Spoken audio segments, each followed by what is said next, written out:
Vim pra falar sobre o episódio 6 da terceira temporada de Pose, o penúltimo da temporada, que funciona quase como um episódio duplo com o anterior. Só pelo título do episódio a gente entende a ligação entre eles, né? O anterior chamava Something Borrowed, Something Blue, né? Que é alguma coisa emprestada, alguma coisa azul. E esse episódio chama Something Old, Something New, né? Alguma coisa antiga, alguma coisa nova. Esses elementos de superstição de casamento que vem de uma tradição da Inglaterra marcam esses dois episódios, né? Que fecham o ciclo da história do Papi e da Angel. E aí, gente, eu sou o Pato, estou sempre fazendo vídeos sobre filmes, séries e animações com conteúdo LGBTQIA+.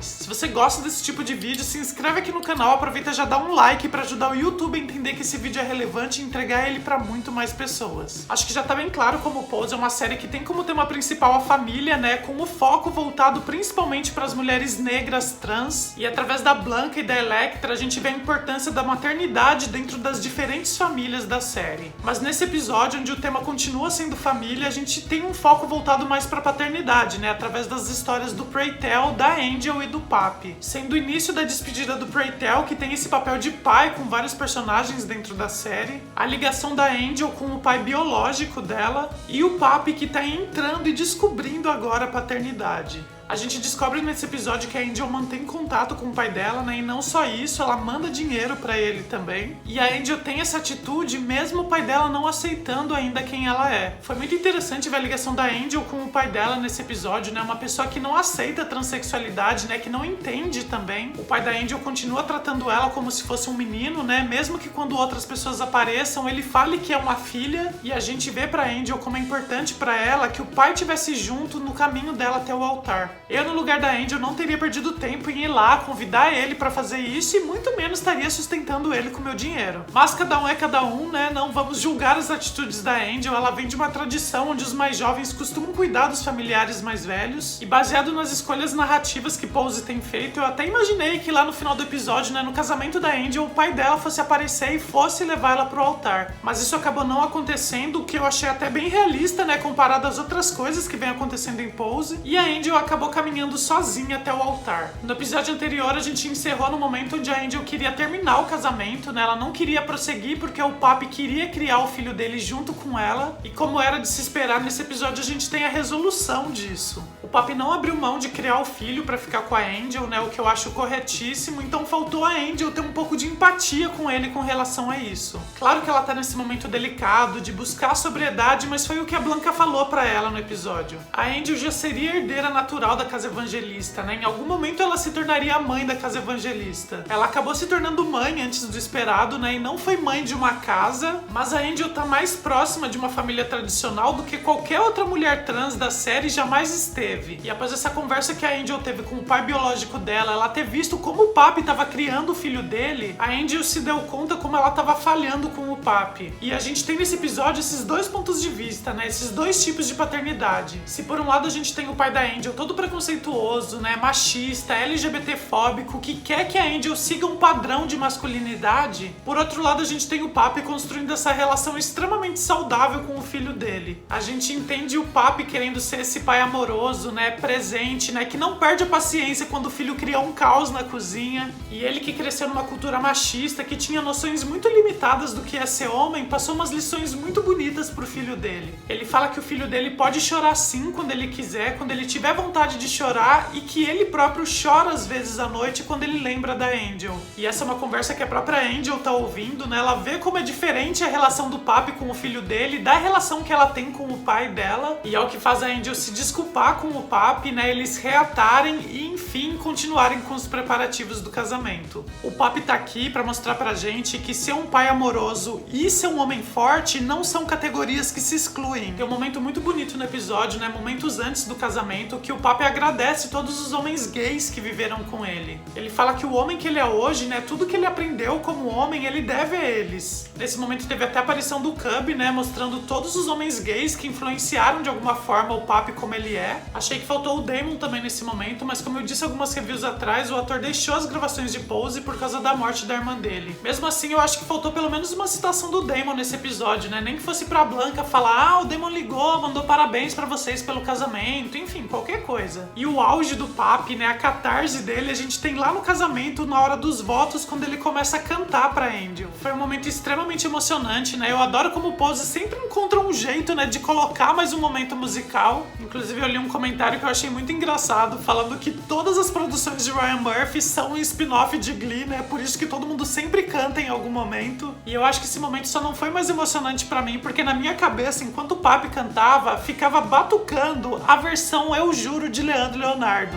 And I swear by the moon and the stars in the sky. Eu juro por mim mesmo, por Deus, por meus pais, vou te amar.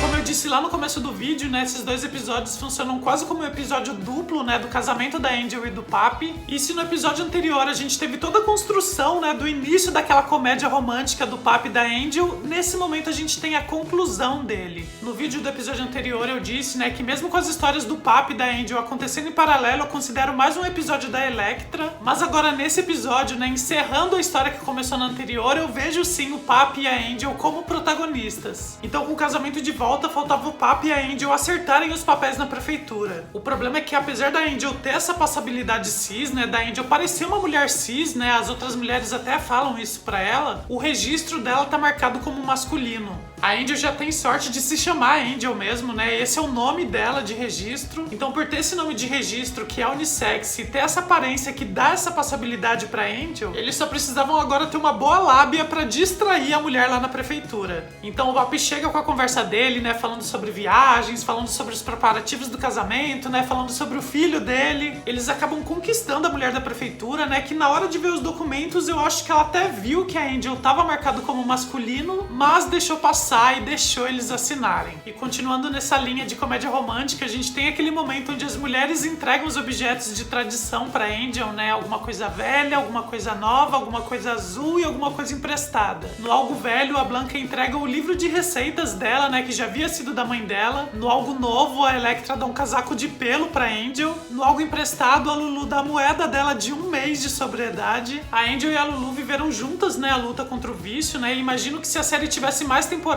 seria um pouco mais explorado. E aqui eu quero fazer um parênteses pra Lulu, né, que mesmo sendo bem coadjuvante na série, teve seu momento de brilhar nesse episódio. Ela ainda tá lutando contra o vício, né, nesse 1 mês dela de sobriedade, né, ela tá no apartamento novo que foi dado pela Electra, e o cara que ela tava morando junto levou drogas pra lá, né, e ela expulsou ele, colocando ela em primeiro lugar. Então mesmo sóbria, a Lulu continua lutando constantemente contra o vício, e foi muito significativa essa moeda de 1 mês que ela emprestou pra Angel. E por fim a gente teve o objeto azul que pertencia a Candy, que era o martelo que ela levava na bolsa que ela usava pra se defender. E tivemos mais uma participação da Candy, né, falando sobre o martelo, que era uma arma que ela usava para se defender, que acabou se tornando um símbolo de resistência pra elas. Então esse momento mágico culmina com a celebração do casamento, né, com todas as mulheres trans entrando vestidas de noiva. A Electra, a Lulu e a Blanca, como eram madrinhas, estavam de rosa, né, e finalmente Angel entra ao salão. Eu particularmente achei lindo o vestido da Angel, mas uma opinião pessoal aqui, já que todas as mulheres estavam vestidas de noiva também, né, e eu achei isso ótimo. Acho que o vestido da Angel podia ser um pouco mais deslumbrante, né, pra se destacar um pouco mais com relação às outras. E pra selar esse final feliz da Angel e do Papi, né, depois da Electra dar um carro novo pra ele, a gente tem aquela cena final onde eles estão na praia brincando. É o momento onde o Papi tá conversando com outro pai de família e ele próprio tá celebrando a sua própria família. E pra fechar, vamos falar do Pray Tell, que é o pai mais importante de Pose, né, que eu deixei propositalmente no final, né, a gente viu um pouquinho dele agora no episódio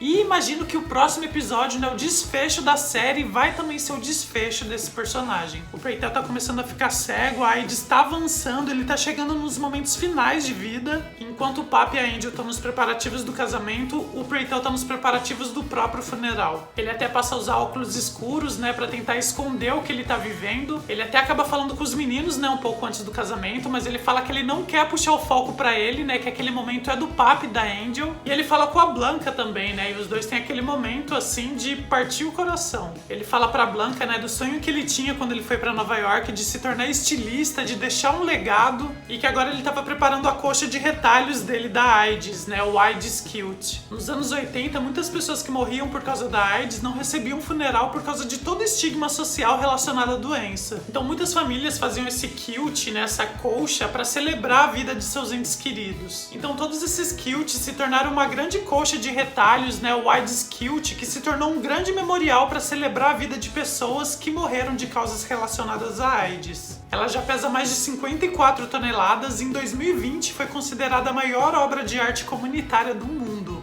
E a Blanca, para mostrar pro Prey-Tel que ele deixou sim o seu legado, né? Os balls foram o legado do Prey-Tel. Ela continuou o design do kilt dele, né? Colocando as palavras que são as faladas na abertura de Pose, né? Live, Work, Pose. É muito emocionante ver a alma que o Billy Porter coloca no Prey-Tel, né? Em maio desse ano, o Billy Porter se assumiu como HIV positivo. Ele disse que vive há 14 anos com o vírus e tinha vergonha de falar pros colegas de elenco, pros colaboradores, pra sua mãe. E por muito tempo, tudo que ele queria falar, ele dizia através do Prey-Tel. E assim como o personagem, ele também veio de uma cultura religiosa, né, onde a AIDS é considerada uma punição divina, e o personagem deu a força e a coragem que ele precisava para se assumir e mostrar ao mundo quem ele é. Mas diferente de hoje em dia, onde as pessoas conseguem conviver com HIV, né, existem medicamentos que fazem com que as pessoas tenham uma vida completamente normal. Em 94, as pesquisas ainda estavam em andamento, então provavelmente o Prey-Tel não sobreviva ao último episódio de Pose. Queria sim que algum milagre acontecesse, né, e mudasse os rumos do personagem no último episódio, né, mas infelizmente acho que a gente está caminhando sim para a morte do Prey-Tel. Tem mais o que dizer?